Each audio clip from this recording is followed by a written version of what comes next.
Hi, and welcome to the summary presentation of Success Session number 2 for our first year students in the Blue Water Middle College. This session was held in person on Friday, October 6th. So what was covered at this session were, as always, news and announcements. We talked a little bit about early alert grades. We discussed the C and the O sections of the core learning system that you're likely learning about in SD 140 College Success. And then we spent a lot of time on choosing classes for the winter semester, in particular beginning to design your program of study that will hopefully result in you getting the degree that you're pursuing and transferable credits and so on. So we're going to talk about what classes you can take, things to consider when choosing classes, because there's a lot of things to consider. That's what we're going to be covering today. First of all, some important dates, and some of them have passed or are in the process of passing, but just in case we want to review them anyway. Winter courses come out usually about 2 weeks before registration opens, and that was indeed the case. The courses were available, I believe, on October 16th, but they're available now, so you can check to see if the courses that you want are available on the days and times that you want. The registration presentations are underway as I record this. Just a few days ago was Friday, October 20th. We had our first in-person registration process session, and students are required to either attend on October 20th or an upcoming Friday is October 27th. The presentations begin in room 201 of the Mackenzie building, where we had the orientation and the other success sessions. So report there. If you did not attend on Friday, October 20th, you must attend on Friday, October 27th. The time on that, let me go back. We have a 1 o'clock session that should end about 2:15, 2:30, and then we have a 3 o'clock session that again should end about 4 o'clock or 4:15. May go as late as 4:30. So winter registration opens on Monday, October 30th. It remains open right on through the first week of class in January, but you definitely don't want to wait that long to register. You want to get it done in the first week, if not the first day or two. We're offering drop-in registration help sessions on the following Fridays after registration opens, November 3rd and Friday, November 10th. You can drop in the Middle College office between 1 and 4. We're not going to schedule any appointments during that time, so we can help students who walk in. This will be for students at any grade level, so it's not just for new students. So keep that in mind. You may have to wait a little bit, but you should get the help that you need when it comes to choosing classes and completing registration. A little bit of information now about AccuPlacer testing. You took the AccuPlacer last spring prior to enrolling in the Blue Water Middle College. And if your first AccuPlacer testing did not place you into English 101 or Math 102, you can retake the AccuPlacer at any time now to try to place into them. I should let you know that your SAT scores from your spring 2018 tests can also be used for SC4 course placement, but it can be a good idea to try the AccuPlacer at least once before taking the SAT.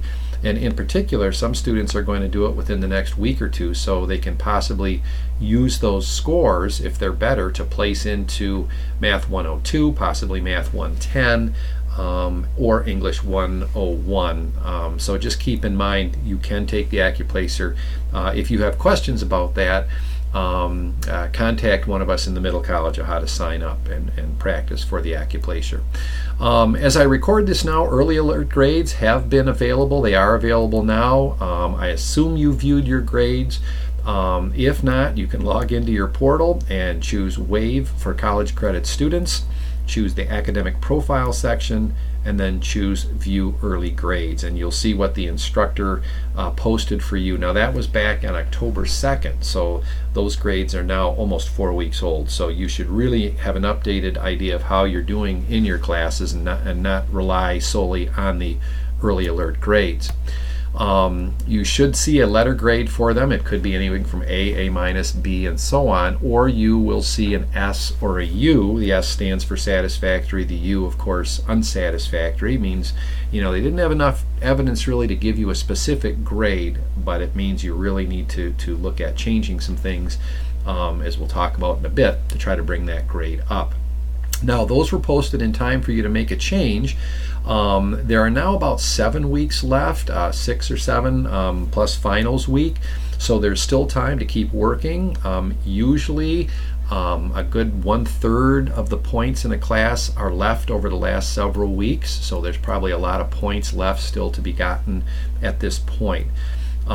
We are student advisors. Mrs. Barr or Ms. Weimer emailed students and parents with any student or for any student who had a grade of C- or less in a class, and phone calls were also made when needed to certain students or parents to try to offer help. So that explains that. So what do you do if you're getting a low grade? First of all, you really have to think honestly about what you think is causing the low grade. It may be that you've missed 1, 2, or 3 classes. Missing college classes is serious and can result in, when you hit a certain limit, you fail the class. And so that's something to be aware of. Just because they don't always, take attendance, or you don't get called home if you weren't there, it can be a huge problem if you are not attending classes. And boy, if you've already missed 2 or 3 classes, you need to be at every class through the rest of the semester. You want to think about what you've done so far to improve. So if you had a low grade, or you currently have a low grade, have you done anything different to try to bring that grade up? You can bring it up, but you have to do things differently. Now is not the time to look for an escape hatch or just kind of disappear and stop attending. You want to know what your grade is based on. If you're not clear, ask your instructor. If your instructor's not clear, then come in and talk to one of us. But you need to bring in your syllabus and bring in some of your assignments so we can give you a good, honest look at what we think your grade is based on and how you can bring it up. You want to meet with your instructor during their office hours. Now, in some cases, the instructor's office hours might be in the morning when you're not available due to high school classes.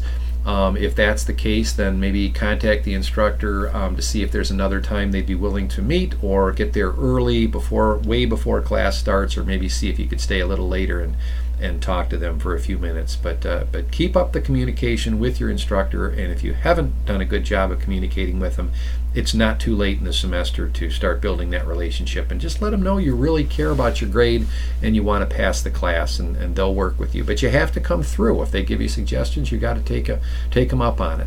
Ask for help. Go get help. We've talked about the many different resources for academic support at SC4, so we're not going to spend a lot of time on that right now. But keep in mind the Achievement Center, the Writing Center, the Math Center, your instructor, and a good place to start is just come into the Middle College office, email one of us, and just let us know you need help, and then we'll point you in the right direction. And it may just come down to putting in more time. That's what it may take. And you know what, I have students that sometimes say, Mr. Spencer, I just don't have enough time for all this, and I would challenge that. Yes, you do have time. You need to consider that you do not have classes 2 or 3 afternoons per week. You have 4 high school classes, but that still leaves, even coming to college, some open afternoons. And a lot of students, when we interviewed you with your parent about a year ago, we asked how much time do you spend on homework, and a majority of our students reported spending only 30 minutes or less a night, and that was for 6 high school classes. So there is time. You just need to appropriate it and apportion it for college work, and sometimes it's changing what you're doing as well. Some students say, well, my teacher isn't giving us assignments, and I know that sounds crazy, but they're sometimes counting on those little mini assignments to add up the points to keep their grade up. But studying in college, and we've talked about this, is not always about completing assignments. In just a few minutes, I'm going to talk about a little bit about note-taking strategies and organizing notes for studying, and then we're going to talk about studying for tests in a later online success session. Keep in mind, College Success, SD 140, that textbook you have on course, has all kinds of different strategies for taking notes, for reading, for studying for tests. A question to ask yourself is, how many of them are you using? If you're not putting any of those strategies to use and you're just doing the same thing that you've done since 7th or 8th grade when it comes to taking notes or studying, that's probably not going to work and have you succeeding at a high level in college. So flip through those pages at the end of each chapter or the end of the book, and you'll find there's all kinds of dozens and dozens and dozens of strategies for note-taking and studying and so on. So with that in mind, I want to spend just a few minutes on what they call the core learning system, and that's mentioned in the on-course textbook. The C in the core acronym stands for collecting information, and that's really what we do when we go into a class and the teacher is lecturing or playing a video or whatever they might assign a reading or something like that. You're actually collecting the information that first time, and one of the primary ways that we collect information for use later on is by taking notes. Now, how you take notes depends on you, and some students are very neat, very meticulous, and they can get all the information down. It all looks great. Others, as you'll see from me in a little bit, I write a lot, but my handwriting is not crystal clear and so on. So a lot of it depends on you and how you like to take notes. It can also depend on the course and the instructor. Some courses lend themselves to a lot of vocabulary and or dates, and the instructor sometimes is very good about putting those up on the screen or writing them on the board where you can copy them down. So they make it easy for you to take notes. Other instructors may just sit there and talk about important things, but they don't write or project a lot of that information. So you may have to write things down, a lot of the things that the instructor says, and then go back later and highlight the pieces that are really important. So again, it's not up to the instructor to make it easy for you to take notes. Some do a better job of that than others. The goal of your notes and their importance to your success in the class also can impact how many notes you take and how well you take them. You might find that some courses you can do okay without taking a lot of notes. Maybe the instructor focuses more on the textbook or the reading, or maybe if you just participate in the discussions and really listen and are active participants in the discussion, that prepares you best for whatever their assessment or assignments might be. So initially when you take notes, you're just trying to get it all down, and you can see here this is a copy of notes I took at a meeting. So this was a year or two ago. I believe it was on student financial aid. Yeah, the title says Financial Aid Workshop. One thing you'll notice off to the upper left, it's kind of cut off, but as I always put a date down in terms of when I'm taking notes, and then I'll always head it with where am I at the time. Because sometimes my sheets of paper get separated and they get mixed up on my desk, and at least I know what they're all about. So you can see I jotted things down. I did do a little indenting there, so it's kind of like a real rough outline form, but it is what it is. Now, taking notes, getting that information down, is just the first step in how we gather information from the instructor or the textbook and begin to make it our own in a way that we can later make sense of it and then study it so we can remember it. And ultimately, we either want to remember the information so we can use it in our professional lives, and more often than that, we want to know it and remember it so we can do well on a test, which then translates into a grade in the class and so on. One thing you'll find as you get into classes down the road that really impact what you want to do. So if you're a nursing student, it may be a class in measuring certain drug doses and things like that. Obviously, you want to learn that so you can put it to use. But sometimes if you're taking a history class and you're not going into history, you merely want to learn the information for its own interest's sake, but also so you can do well on the assessment and get a good grade in the class. So the collecting is the initial jotting down notes from a lecture, possibly notes from a textbook, or you're watching a video or something like that. And then you move into the O part of the core learning system, which is the organizing or often rewriting your notes. And that's really what makes them powerful when it comes to studying and learning the information. It's not that initial scribbling them down, but it's rewriting them. Again, organizing your notes, like taking notes, can depend upon the class. I'm going to show you 3 examples that are right out of the SD 140 textbook, just as, again, they're just a few examples of how you can take raw notes and convert them into something that's a little easier for you to study. First of all, if you look at this, it might be a little hard to see if you're viewing this, through the video, but basically it's kind of your classic outline. It doesn't have the Roman numeral 1 and A's and B's and 1's and 2's like you might have learned about outlines in middle school or high school, but basically it's that idea where there's a main topic and then you indent a little bit more for subtopics, and then you indent a little bit more, such as right up here when you get to examples and even less important topics. But it's not likely that this person would have written these notes exactly like this as the instructor was talking, unless you've got one of those instructors that actually projects their notes in a nice outline form. And some instructors do. Sometimes you get lucky and basically you just copy down what they have on there, and you've got a good set of notes to study from. But that's it. You've got the classic outline. Here's another way of organizing your notes. And again, this information is the same information that was in the outline we just saw, but it's now in what's called a concept map, where it takes this information about Abraham Maslow, who was one of the founding fathers, as it says here, of humanistic psychology. So he's one of the big names in the study of psychology. But it takes those sections and does it a little more, separates them more graphically. And sometimes some students, this really helps them when studying. And again, it depends on how your teacher assesses as well.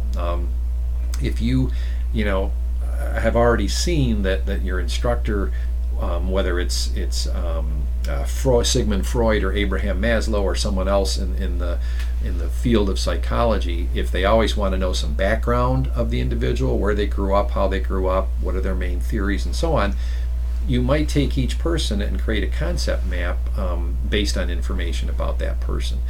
You could use a concept map for something in biology. Maybe you in the center you've got animal cell, and then each of the outer cells have to do with the function of an animal cell, the structure of an animal cell, and so on, and then you just keep breaking it down. So a concept map is another way of taking your notes and then reorganizing.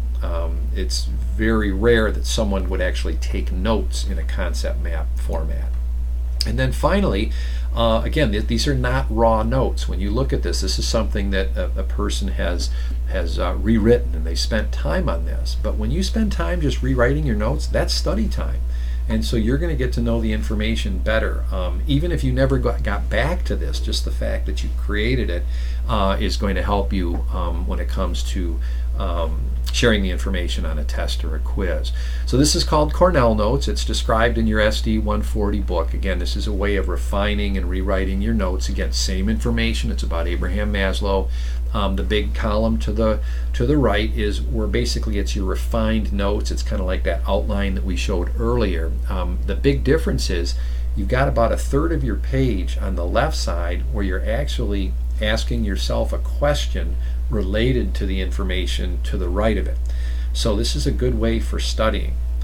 If you look at that, I don't know if you can read it, but it says that first question over here on the left is, what was the psychological movement that Maslow led? When did he become leader of this movement?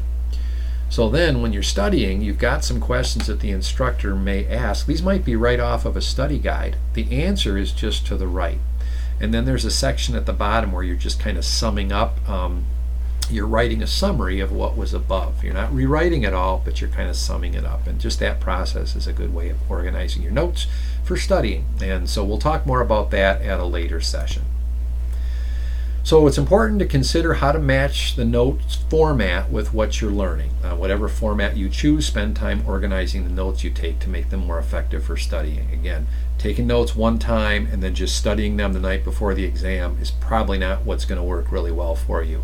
Rewrite them. I know that takes time, but that's actually study time. That's going to help you. It's just as if you're sitting there trying to memorize it. When you rewrite, you're thinking through it. Okay, I'm going to pause right now, and then we'll come back and we'll start talking about choosing classes for the winter semester and to complete your degree. Okay, well, I'm back now, and we shift into the second part of the October 6th success session. This is very important now. We're going to introduce you to the program of study, templates, requirements for an SC4 degree, which will help you then decide what classes to take. Now, as I record this, they're forecasting later this week a chance of some snowflakes in the air, so we're not getting that far away from a scene like this. So there's several things to consider when choosing classes for any semester, but in particular for you and this upcoming winter semester. You certainly want to consider the requirements for your degree. Will those classes transfer on to a university? Many of you have expressed the idea that you guys want to go on to a four-year school.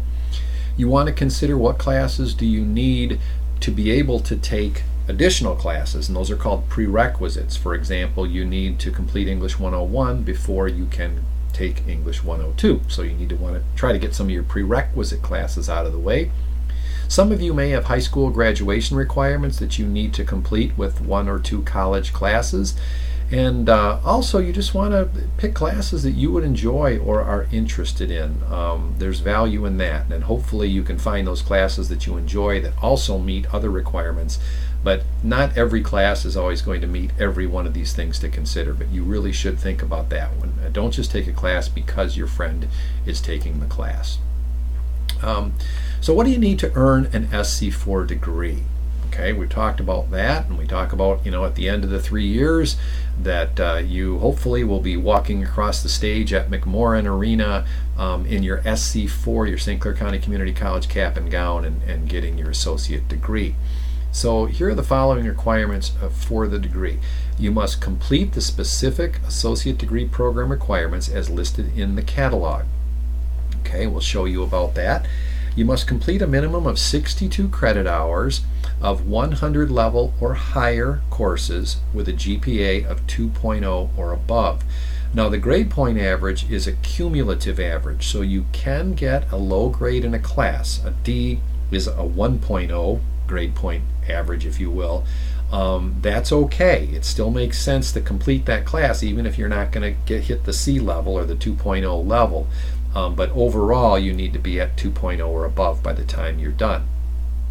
They also say you must complete a minimum of 18 credit hours at SC4, but that's not hard to do because you're starting out at SC4 and basically all your credits are going to be SC4 credits. So the key things you're looking for is 62 credit hours at courses that are 100 level or higher, so courses such as Math 075, or English 050, those credits don't count towards the 62 that you need. So we need to keep that in mind. When picking classes, consider the requirements for your degree. Okay, that's one of the things we've talked about. We'll get back to the different types of degrees. We're not going to talk about every one in detail, but enough where you get an idea, and then you can meet with us in particular to check on specifics. For the transferability part now, we talked about that as something you might want to check on. There's something called the Michigan Transfer Network, and I'm going to go to that site in just a second.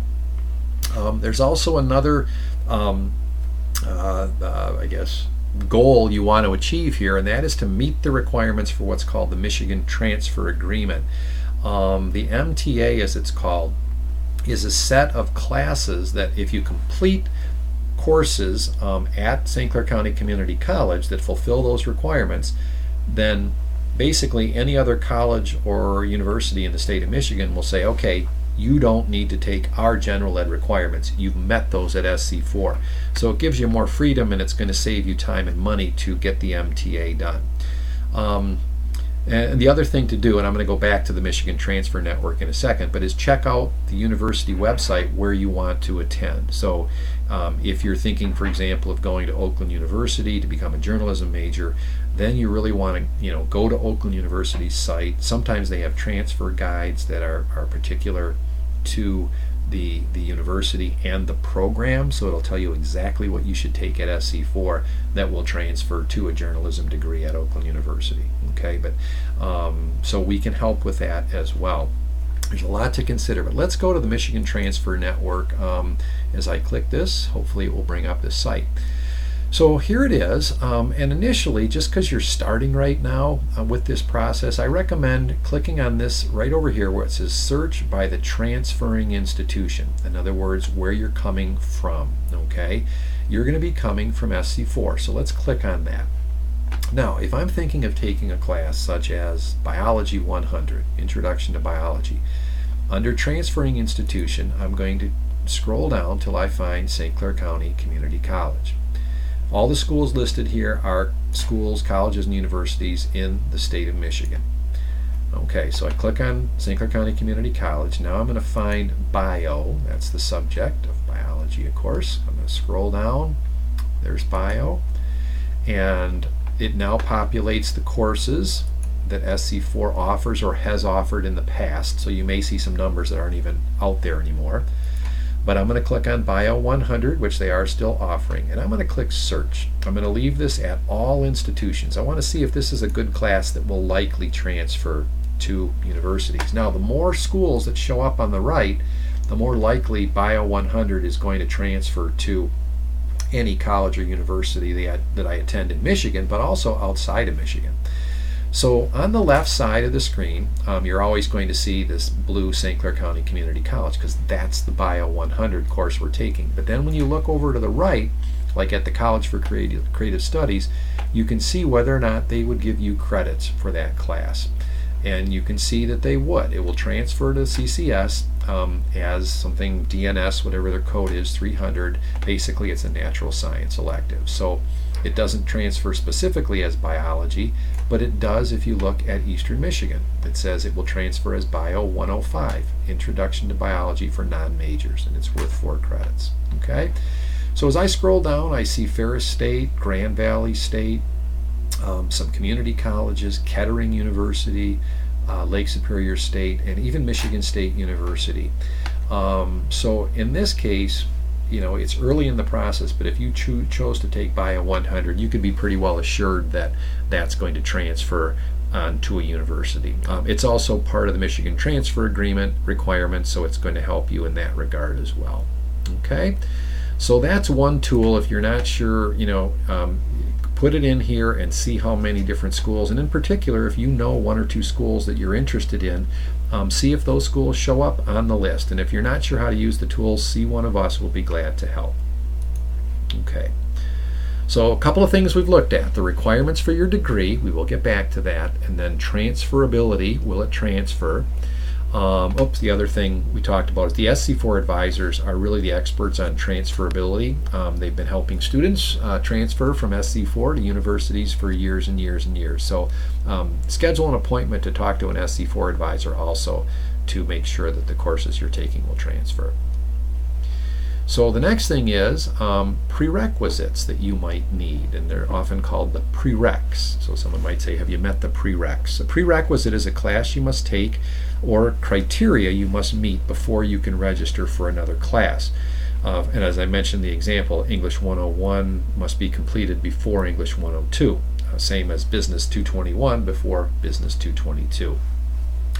You'll see prerequisites listed under the course description in the catalog, and I'm going to show you really quickly some examples of that. So I'm going to exit out of here again. We're going to go back to, I'm going to go to SC4's website, okay, sc4.edu. Now if I scroll to the bottom, I'm going to choose the catalog. Okay, so I'm clicking on catalog, and now I'm in their online catalog. Off to the left, you'll see where it says course descriptions. I'm going to click on that. Now this will give me a list of all the courses SC4 offers, not necessarily every semester, but ones that they've offered or are offering, at least in the recent history. And you'll see it starts with accounting, and then it'll roll into anthropology, art classes, and so on. So if I click on a class, let's say Art 105, called Drawing 2, it's going to open up a little box that will describe the course, and then you'll also see whether or not there are any prerequisites. And in this case, it makes sense that our Drawing 2, a prerequisite is Art 101, probably Drawing 1, or it's called Foundation Drawing. I clicked on that and that opened up. Okay. Now, If we scroll to the bottom of this little box and we look for the prerequisite, whoops, you can see it doesn't have any prerequisites. So anybody can take foundation drawing, okay? But you can't take foundation drawing, or you can't take drawing 2 unless you've done Art 101. So any classes you're thinking about taking, check them out, see if there's a prerequisite. It's either another course you need to take first, or you have to have a certain test score on the Accuplacer or the SAT. Okay, so that's how you check prerequisites. Again, we're willing to help. If you're not sure, come see one of us. So we've talked a little bit about requirements for the degree. Does the course transfer? Does it have prerequisites, or is it a prerequisite that you're going to need, and so you might as well take it now? Okay. The other thing to consider is high school graduation requirements. Do you need any particular college classes to fulfill a high school graduation requirement? Now, we only want you to use college courses to fulfill high school requirements if there is a good reason. And some of those reasons might be you are a tech student. Now, tech students have 3 periods a day, both 11th grade and 12th grade, at the tech center, and therefore they don't have as much time at the high school to take their high school classes there. So they may have to use History 101 to complete the World History requirement, for example. Another example is students taking electives at their high school, such as band or additional years in art or foreign language, and it kind of pushes out the room for something such as a world history or your third science class or something like that. So either way, you must continue to take 4 high school classes this year and 3 the next year, even though you can use college courses to complete high school requirements, but you want to have a good reason to do it.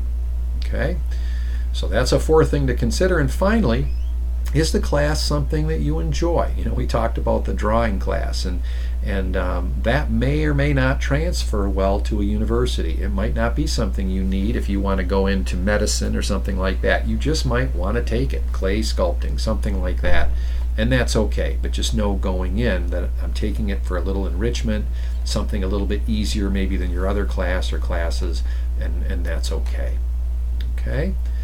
So now let's dig a little deeper into the path you need to your degree. So you guys are going to be creating, since you're new to the program, your program of study. It's your pathway. Students in 12th grade and their final year are updating their program of study, so hopefully when they get to the end, they've met all the requirements and they've taken everything they need. So what I want to do, I guess, let me see what the next slide is here. We actually broke out at the session, and we had students who were interested in different areas go with different middle college folks. Well, we can't do that right now, so I'm going to touch on each type of degree just a little bit, and then it'll give you enough information, I think, to get started. Maybe enough to choose classes, but we do recommend that you come in and meet with us at some point between now and, let's say, Thanksgiving. So even if you register for classes, we want to double check to make sure that they're the right classes for you. If you want to see a list of all the programs or degree offerings at SC4, you can go to this website right there. I'll also show you a way on the SC4 website to get to the list of programs. So if I go to SC4's main page, right near the top you'll see where it says programs. So I'm just going to click on that and scroll down a little bit, and it says to view a complete alphabetical list of programs offered at SC4, click here. They do group them at the top. If you hover over this, you'll see them grouped by various focuses, I guess, or foci. But A to Z listing is here, because you might be saying, well, I want to see what they offer. I'm not sure what I want to do. I'm not going to spend a lot of time talking about the differences right now, but you can see everything from accounting, business, a business degree designed to transfer well to a university, several different computer programs, and so on. Okay, so we're going to come back to this in a little bit. I'm just going to use one of these as an example to show you how to see what classes are needed for the degree. But before we do that, I'm going to jump back to the presentation. Okay, and this is how we broke out. But anyway, so So one of the requirements from that slide earlier on that talked about what you need for a degree, it said complete the specific associate degree program requirements as listed in this catalog. Okay, so that's pulling from that. So your question might be, well, how do I know what's required for a degree? Where does it say that? For many of you who are going on to a four-year college or university, you're going to use one of the graduation worksheets to help you keep track of what you need. So let's take a look at one of them. This is a worksheet for the associate degree in the arts, or the liberal arts transfer degree. I realize the text is probably a little small, but if you're maximizing your screen, which you really should do, I think you'll be able to see the wording on here. But in this case, there's only a few classes that you absolutely have to take. There's other groups of classes that you need to take 2 or 3 from that group, and ultimately those will make up your 62 credit hours. It'll be about 18, 19, or 20 classes, and then that's how you would get your degree. An associate in arts, just for example, is a degree. It's really the one that more of our students earn than any of the others, and it can be used to lead into a science focus or bachelor's degree. It can also be used to lead into political science or a law career, law degree, business, something like that. It's pretty versatile. So I'm going to zoom in on the different sections, but basically while we have the whole sheet, you'll see these various groups, and some are actually a group of just one class, and the group number is kind of a holdover from something the way that SC4 used to group them, and there was a reason for that. But basically, group 7 is the computer literacy group, and there's one class that they require, and it's called microcomputer applications. Some of you are taking it this semester, and when that's done, you can put a 4 here because it's 4 credits and check this off because it'll be done. Okay. Others have a much larger group of possible classes. In this case, the humanities, for example, you need 6 credits. That's really just 2 classes because most classes are 3 or 4 credits each. And so if you choose wisely, you just need 2 classes from this, and then you can check that off and you're done. Okay. So things to consider for the associate in the arts and the associate in science, the transfer degrees, are to make sure the classes you pick are also able to apply to the Michigan Transfer Agreement.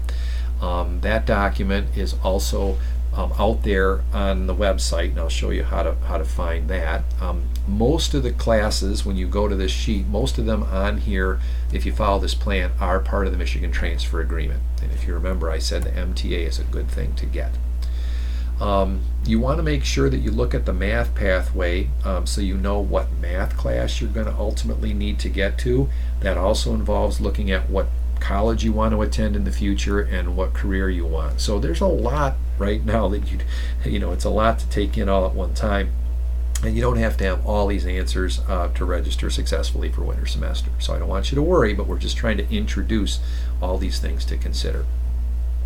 If you plan on taking AP classes, and you might be in an AP class right now, you want to know what score you need at the university level to earn credit and what score SC4 requires to earn credit. And we can help you think about, do you wait to take that class at SC4 to see what your AP score will be or not?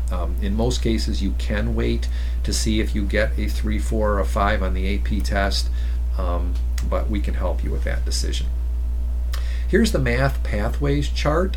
This is one example. It actually has 3 different degrees listed on it. Looks a little confusing, but again, we'll help you work through this.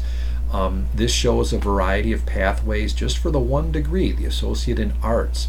Off to the right, you'll find that any of these 3 classes, Math 104, Math 113, or Math 120, these will fulfill the math requirement for the Associate in Arts. Now, how you get there, well, it depends on where you start. If somebody tests really well on their AccuPlacer or SAT math, they might jump potentially right into Math 104 or Math 113 and take that class, and they can be done. Okay. Other students right now have placed into Math 75, and they may have to take Math 75 and then go to Math 102, and in that case they could jump right to Math 104, or if you get to Math 102, however you get there, you could then take Math 112 and then use that to get to Math 120. So basically, these are all legitimate, good pathways you can take. They all work for the Associate in Arts degree. And there's also one for the Associate in Science as well. I don't have that as part of the presentation. Here's the worksheet for the degree in Science. One of the things you'll notice that for the Associate in the Arts, you needed 6 science credits or more. That's basically 2 science classes. For the Associate in Science, you need 18 credits or more in the sciences, and that just makes sense. You need 4 or 5 science classes for the Science Associate as opposed to the Arts Associate. Okay. Most everything else is the same. There's a little bit different requirements when it comes to the math for the Associate in Science degree. Okay, so we've done this. So one final thing on this anyway. It says if you're going pre-med, make sure you're looking at taking the right science classes. For example, if you qualify for them, you want to be taking the higher level chemistry and or physics classes. Now this does not apply to a whole lot of our students, but if you're going to pursue a degree in high level science, biochemistry, physics, engineering, something like that, you want to talk to us about taking the higher level science classes and to see what prerequisites you need, there's that word, to get into courses like Chem 111, Chem 112, and so on. Okay? So if you spend a lot of your credits taking earth science and meteorology and basic physical science, those might not help you when you get to the university. Okay? Here's the math pathways for the Associate in Science. Basically, you have to get to Math 113 or higher. Math 113 is pre-calculus. So the math is a little bit higher for the Associate in Science. And then the Associate in General Education, it's actually a little bit lower than the Associate in Arts. You only need to get to Math 102. So the Associate in General Education is a full 2-year associate degree, but it just doesn't have quite the high requirements in science and math that the other degrees have. So worksheets for the arts, the science, and the general ed degrees can be found on this page called Scheduling Links, Tools, and Docs page, and of this website right here. So if you can write down tinyurl.com/SC4 registration, I'm going to go there in just a second and show you what you can find there. Okay, I'm going to link out to the web now. It should follow that link if everything works well. Wonderful. And just so you know, this registration page is actually under the current students tab, if you will, on our bluewatermiddlecollege.org website. Actually, this page is more the registration page. The scheduling documents and links you'll find right above it, right here. I am going to include this link on this page, but it's not there yet. Okay? So if you click on the scheduling documents and links hyperlink, it will bring you to a list of files, and for you guys, since you came in the year 2017, 2018, you're going to want to scroll down and click on one of these, and you can print your own version of this and start keeping track of your classes. Okay, so there it is, and you can print it or save it to your Google Drive or Dropbox or something like that, but ideally you want to print it out. We have copies in the Middle College office as well. I want to show you one other thing on that page. We talked about the Michigan Transfer Agreement. Here, just so you know, is the math pathway chart, so you can see that. But also, if you click on the Michigan Transfer Agreement, you'll see the requirements for the MTA. And when you come into the office, we copy this onto the back side of the graduation worksheet. So here are the requirements for the Michigan Transfer Agreement. You have to complete English 101, English 102, 2 courses in social science from 2 different disciplines. In other words, they can't both be psychology. 2 courses in the humanities from 2 different disciplines, and speech does not work for the MTA. Okay, so even though you're required to take speech or theater 105, one of those 2, keep in mind speech 101, it's a good class and will probably transfer to universities, but it's not part of the MTA. So you would need to take, for example, history 101 and music appreciation. Those are humanities courses and they're 2 different disciplines. You need 2 courses in science, including one with a lab experience. Now, most science classes include a lab, but some don't. It has to be 2 different disciplines. So again, both your classes cannot be biology. One can be, the other would need to be a physical science one. And then it says 1 course from the appropriate math pathway. And basically those are anything from Math 104, Math 113, Math 120. Those all fulfill the MTA math requirement. Okay, so you can read more about that. So this again is a valuable site on this scheduling docs and links. There's actually a tool that you can use to help you decide what courses are good to take. It's called the SC4 Course Chooser, and it's really just a way of asking yourself some questions. Is this a good course for me to take? So let's say you're thinking about taking CIS 115, the computer course. Ask yourself, am I interested in the course? And the answer may be no, but do I understand what the course is about? Maybe you don't. You have to learn more about it. Does the course help fulfill my program of study? Well, for the case of arts and science and general ed, yes, you have to take CIS 115 at some point. Do I qualify for the course? Are there any prerequisites? For CIS 115, there are not. So yes, you qualify for it. Is it likely to transfer to another college? The answer to that, for that class, you'd have to check. Go to the Michigan Transfer Network. CIS 115 probably will transfer, but it may not to some schools. And then, will it fit with my schedule? So if there's good times that it's offered, that's a plus. And then finally, do I need to take it now? Because sometimes it might not be at the best time, but you need to take it and get it out of the way. Okay, so these are all just questions that the more whys you have, you can answer yes to these, the more likely it is you should take the class. Okay, so a lot of good helpful sheets on this scheduling documents and links page. Okay, and we're getting there, folks, so hang in there. The applied arts and science degrees, and it sounds familiar, but be careful, that key word is applied. The applied arts and science degrees are degrees that have far fewer electives, and you really need to be aware of prerequisites. In other words, having to take this class before you can take this. So to see what's required for an applied degree, you go to the SC4 online catalog. Okay, we were there already, and I'll go back to that. So in this case, we go to sc4.edu/programs. This is where we were, and then it says view a complete alphabetical list of the programs. Click here. Okay, and I'm going to use criminal justice as an example. This is an applied degree, very specific courses.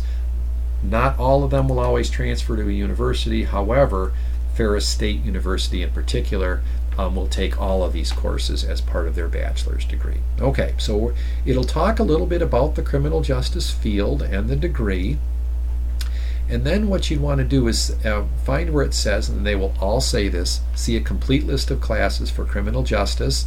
In this case, there's a corrections pathway degree, and there's also a law enforcement degree. So I'm going to click on the law enforcement degree. A little more information about the degree, and then eventually you get to the courses needed. And so I would recommend printing this, and then you can check off or help come up with a plan. The college gives a suggested course sequence if you were to go full-time over 2 years. Now you guys aren't going to be going full-time for 2 years. You're going to be spreading things out over 3 years. But in short, as long as you kind of use this path, in other words, these are the courses you should take the first year or year and a half, and then this will start blending into 12th grade and some of year 13, and then you would finish up with these here. Again, if you're not sure what the class is, you can click on it, and it opens up a little box. It will let you know if there's any prerequisites. Okay? So very specific. You can see there's not a lot of electives. It would actually say electives if there were courses where you could take just anything. It's very what they call prescribed. You must take this, you must take this, and so on. But when you're done, you have a degree that tells an employer or a police department that you've taken all these classes and you've got a criminal justice associate degree. Okay? So you can do that for any of the degrees that SC4 offers, just to see, it might be a little early, but actually by the end of this year, if you're going into an applied degree, you really want to know that. Otherwise, you can get behind in your program of study. Okay. Here's some screenshots of what we already saw. As I showed you, you can click directly on the course name to learn more about it. There's where the prerequisites show up, the number of credit hours the class is worth. Okay. And if you actually click on the little picture of a printer, when you, not just for the class, but let me go back one here. If I go back up to here, well, at the top of the page there'll be a little picture, this icon. If you click on it, you'll get a sheet like this where you can actually kind of plan out when you're going to take these or when you have taken them. Okay, planning is key. So it says, see a Blue Water Middle College Academy or SC4 advisor. This program of study sheet is a great way of keeping track of your courses. You already can fill in your first semester here, SD 140 and, for example, Political Science 101. And you can at least get 1 or 2 semesters out. You might not know exactly what you're going to take the last few semesters, but you can kind of start planning. The bottom of this sheet shows you how many credits each semester you can take. For the winter, it'll be between 6 and 8. You take 2 4-credit classes, that'll be 8 credits. 2 3-credit classes will be 6 credits. Okay. And this sheet, by the way, we have them in the office, but you can also download those from that scheduling docs and links page. So that's just an overview of knowing kind of some of the tools to choosing courses for a degree. But again, I can't stress enough making the effort, contacting the middle college staff, setting up an appointment to make sure you're on the right track. And if you're unsure of what degree to pursue, that's obviously a conversation that needs to take place as well. Okay, so hopefully between this information and what you get on October 20th or October 27th in terms of the actual process of finding classes and the times and dates they're offered and so on, and then registering for them. Hopefully between all of this, you can get a good winter semester of classes at SC4. Okay, thank you.